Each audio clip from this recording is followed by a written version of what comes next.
Hey everybody, welcome back to my channel, or welcome to my channel if you are new here. My name is Allie and welcome to the top comment, where I read and react to insane internet chaos in the form of Reddit stories. So if you like this type of content, please don't forget to subscribe. It's totally free and it means a lot to me. All right, today's episode, we are going to be looking at menaces to society. Kind of wondering who hurt these people and made them the way that they are, because these people are full of chaotic energy. All right, let's get into it.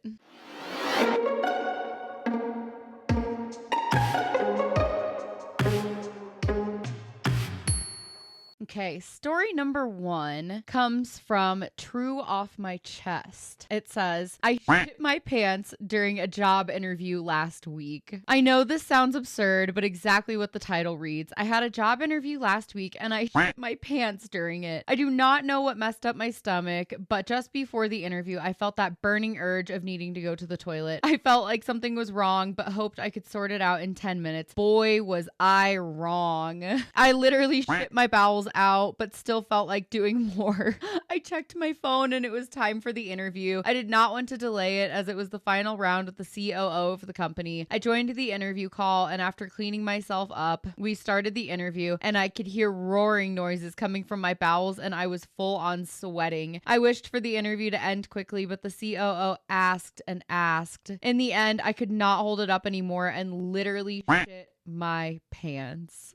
The COO told me that I am a great fit for the position and I got the final offer, 3 times the annual salary of what I previously made with great benefits. I did not know if I should cry or laugh at the time. I just left the call after the final sayings. I had to throw my chair out and get a new one. It was a shitty interview, but with a great ending. I'll probably tell this one to my grandchildren in the future. Congratulations on getting the job, babe. You definitely earned it. A job well done, I'd say. I'm so glad for you that it was a virtual interview. When I first read the title of this, I thought, oh my gosh. I thought it was an in-person interview, and oh my gosh, my heart just went out to you. I was like, oh, this poor person. But getting into it, I'm glad you at least did it at home. You know, the chair was just a minor sacrifice for you to earn that 3 times salary. I think that's amazing. Let's see what the comments say. Top comment says, okay, OP, we are looking for a real go-getter. Someone who can not only follow, but really takes initiative. Your resume looks good, but we need to see if you have what it takes to start and follow through the difficult tasks. So I'm going to need you to shit yourself right here and now. Can you do it? Show us what you've got.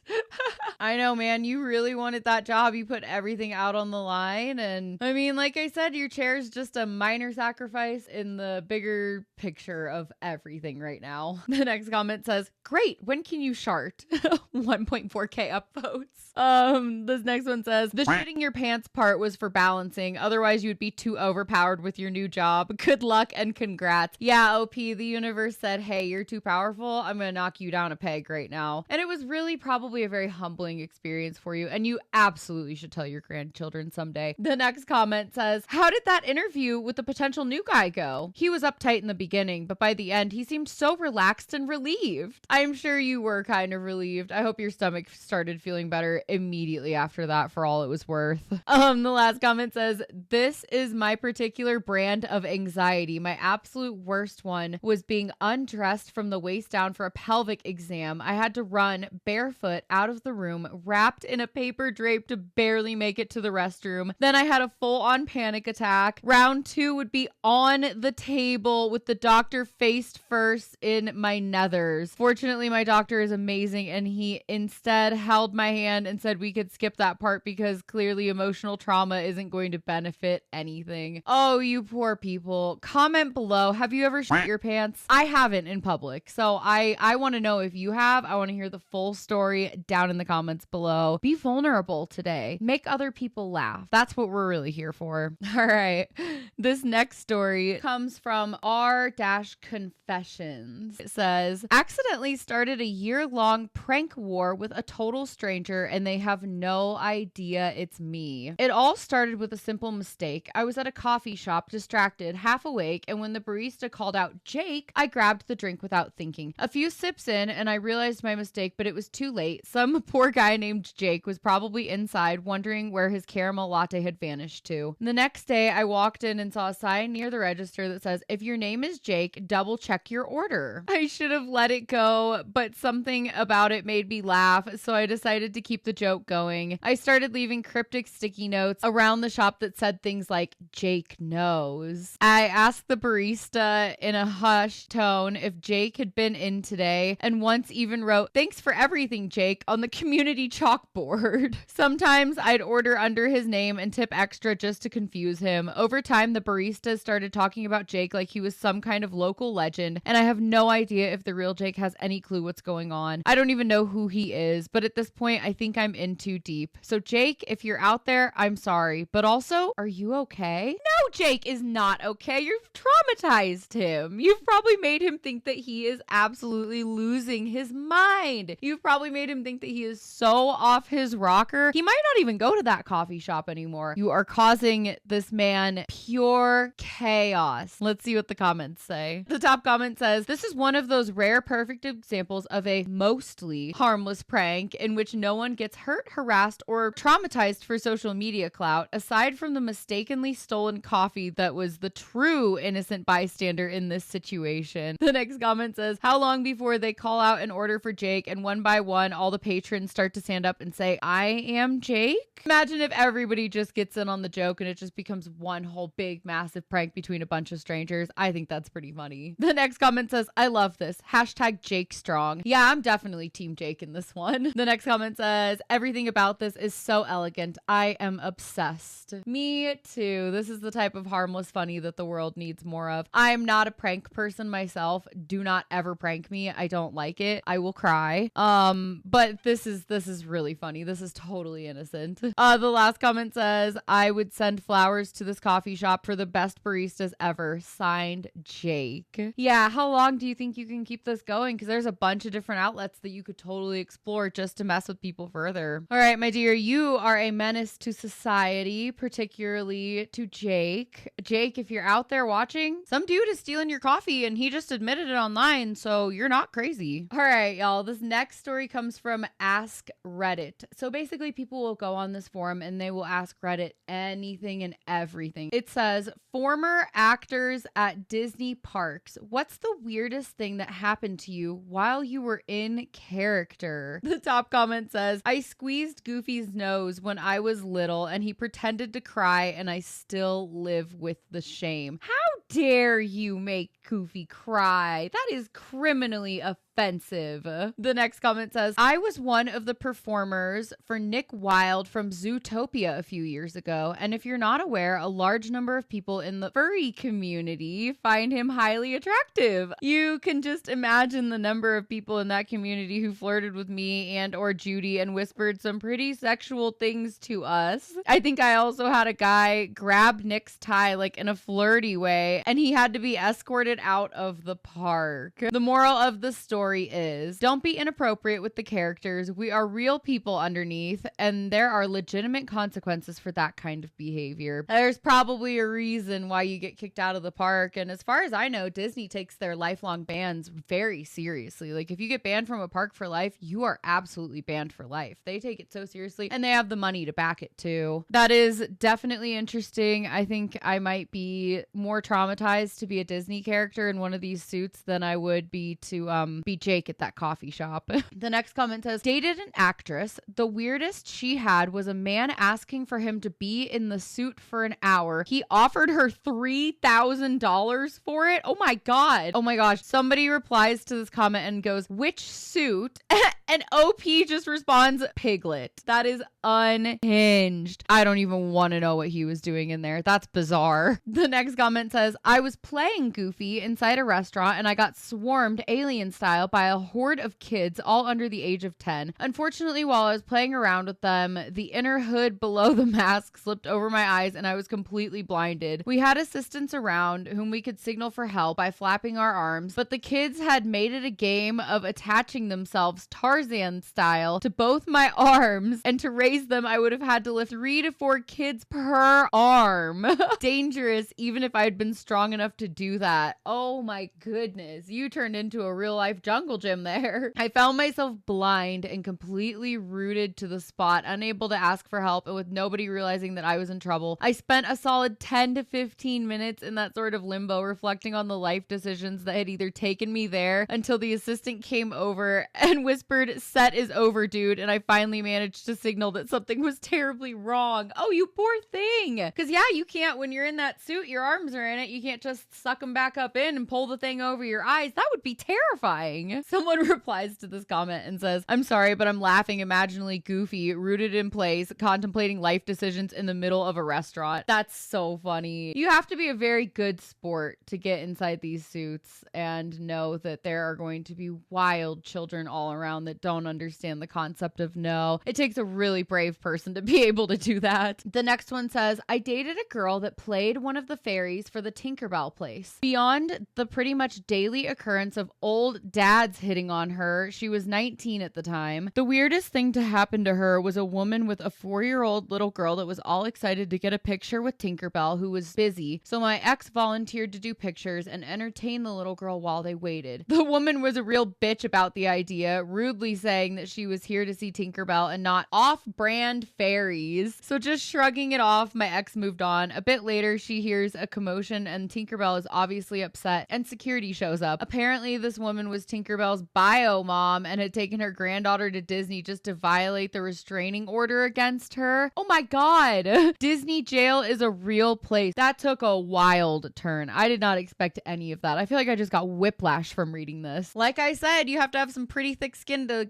willingly get in one of those suits and go out and play character. I'm so sure you run into the worst types of people. The next comment says, "I was a mouse height performer at Disney World around 2013. Can unfortunately confirmed groping happened from time to time, and it was incredibly uncomfortable. We were trained to move away if we could and signal to the character attendants to escort the guest away if it happened. One time some guy thought it was appropriate to pick me up completely off the ground in a bear hug. The head pushed back, and because the inside is connected to us with the headgear and the head strain, my neck bent back with it and it hurt like hell. Oh my God, that is full on assault. Are you kidding me right now? What is wrong with people? Why would you go up and attack somebody that's wearing a mouse suit nonetheless? Ew, and to be picked up in a bear hug, that's not cool. That's uncomfortable no matter what. But when it's a complete stranger doing it, immediately no. I get bad vibes from that. Not a weird story, but one of my most memorable guest experiences there was meeting a little blind boy as Mickey in Epcot. I gently guided his hand to the soft ears and then the nose and the bow tie. He was laughing and his smile lit up the whole room. I still get emotional thinking about it. Interactions like that made it all worth it to me at the same time. Oh, that's nice. Slightly redeeming, I suppose. I would not be okay if somebody picked me up in a bear hug like that. I hate that. I do not like that one bit. It hurts. Like, have you ever been picked up in a bear hug before? It actually really fucking hurts. The next comment says, "Never was an actor, but when I was a kid at Disney World in the 70s, I watched Chip get into a fist fight with a young 20-something guy. The guy's girlfriend wanted him to do a picture with Chip and Dale, but he didn't want to. Chip grabbed him in a headlock and his girlfriend snapped the photo. When Chip let go, the guy came up swinging. Dale had to jump in and break them up as Chip started swinging back. For a kid of only 12, it was awesome. Don't put somebody in a headlock, Chip. That's not cool. That's not chipmunk behavior. You don't do that. I don't care if it's supposed to be cute and funny. Maybe that guy was very claustrophobic. I wouldn't like that either, personally, but I would also never come up swinging and punching somebody either. That's psychotic. All right, the last comment we're gonna read says, "Not Disney, but mildly funny. In the 90s, my mom used to work for the company that owns Kool-Aid. She was over several commissaries, military-based grocery stores, and I usually did odd work for her like stocking or building displays. A few times I got to put on the Kool-Aid man costume. It was hard to see anything since the viewports were in the eyes and mouth and they were super dark tinted plastic. I was placed between two racks of snack cakes and was scared to move much as I thought I might knock them over. So I stood there for probably half an hour as still as possible, just like a statue while waiting to see people. Then there was this small kid, maybe 3 or 4, who comes up to me with his mom. His eyes were so big and he was adorably in awe. I saw him and bent down to say hello and scared the living hell out of that poor kid. He bolted directly away from me, screaming in terror. I lumbered after him for about 5 steps, trying to get him to calm down and tell him I was friendly before realizing I was making more nightmare fuel for this poor little dude. His mom was laughing so hard she fell on her ass. Imagine a little 4-year-old child being chased by the Kool-Aid man around the store. I'm sure you just traumatized him for life. That kid probably never drank Kool-Aid again. He probably still has nightmares about it. Just imagine this big giant Kool-Aid man coming up to you and saying, "Oh yeah," just chasing you down the road. I can't. That is so funny. You traumatized a child entirely unintentionally, but I still think that's really funny. All right, y'all. We are going to get into the last story of today's episode. All right, this one also comes from Ask Reddit. And it says, what did the weird kid at your school do to earn that reputation? The top comment says, made plastic weapons with various school supplies so he could shoot stuff at people. The weird part is that he shot them at the other outcast kids. While he's probably a successful engineer at this point, I did get the pleasure to see one of the math nerds slap the shit out of him in retaliation once. That's funny. That's well deserved. He deserved that slap if he's going to sit there slingshotting plastic things at people. How obnoxious. The next comment said, kicked his wooden clogs at kids that bullied him for wearing clogs. He had pretty good aim. That's funny. Don't make fun of people for what they're wearing, or you just might get smacked upside the head with a piece of it. Ew. The next comment says he would unwrap condoms, fill them with yogurt, and leave them around the school. God forbid the guy have hobbies. The next comment says he used to sit in puddles just to get sent home.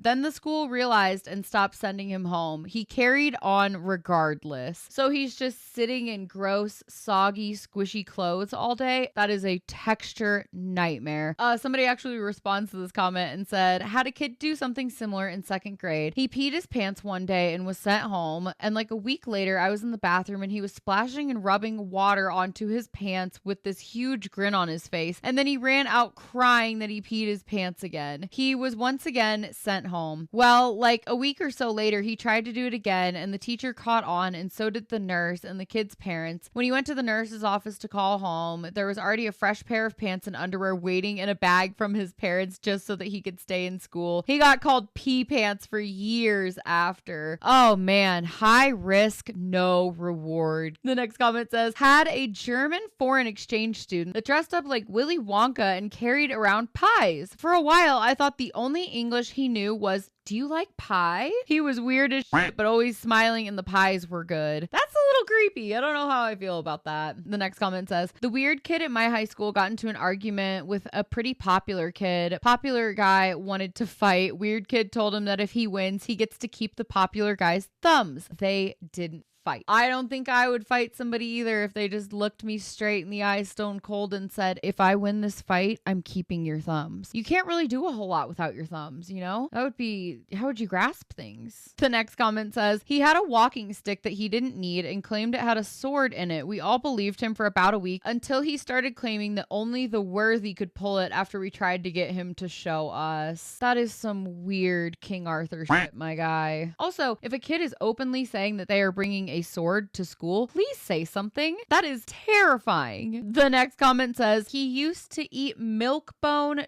dog treats, had a tail, a clip-on one, obsessed with tactical gear, backpacks, and a flashlight. He's a janitor now. Ooh, it's giving master of the custodial arts. I don't know how I feel about that one either. But I guess technically he's not doing anything wrong. I think it's the tail for me. I think that would throw me off just a little bit to see, but who knows? The last comment on this one says, ours was a kid who liked to take his shirt off and shotgun sodas on the school bus like he was at a frat party. Years later, I took a job as a cook in a cafeteria. My manager said he hoped I would stay longer than the last guy who liked celebrating the weekends by slamming back sodas after poking a hole in them with a kitchen knife, aka shotgunning. Incredibly, I asked the guy's name. Yep, it was the Pepsi party animal himself. Some people never change. That they don't. That they don't. I was definitely considered more of an outcast in my high school. I would love to know what those people thought of me. I would love to know what I did. No, you know what? I know what I did. And I didn't even do anything. This is how stupid the school that I went to was. Okay. Think Christian religious. You have to wear collared shirts and khaki pants every single day. No expression, no fun makeup. Blech. When I first started at that school in 7th grade, so you had to wear polo shirts, like, you know, the shirts with like collars on them that have button down. I wore a shirt that was like really cute and it was white and it had like outlines of penguins on them and they were this big. I mean, they were fucking tiny. Like you couldn't even tell what it was unless you were up on me. Everybody bullied me for that so hard. And then I barely made any friends, or I would eat in like the orchestra room because my orchestra teacher, she always had my back because I was definitely that kid for no reason as far as I know. But anyways, you're right. Some people never change. Some people are just weird forever and some people are bullies forever and you never know what you're gonna get. Alrighty, thank you so much for watching this episode. Please don't forget to like, comment, and subscribe. Comment below who out of all of these people that we heard about today, which one of them is the biggest menace to society? All right, love you guys. I will see you on Sunday for the next one. Bye.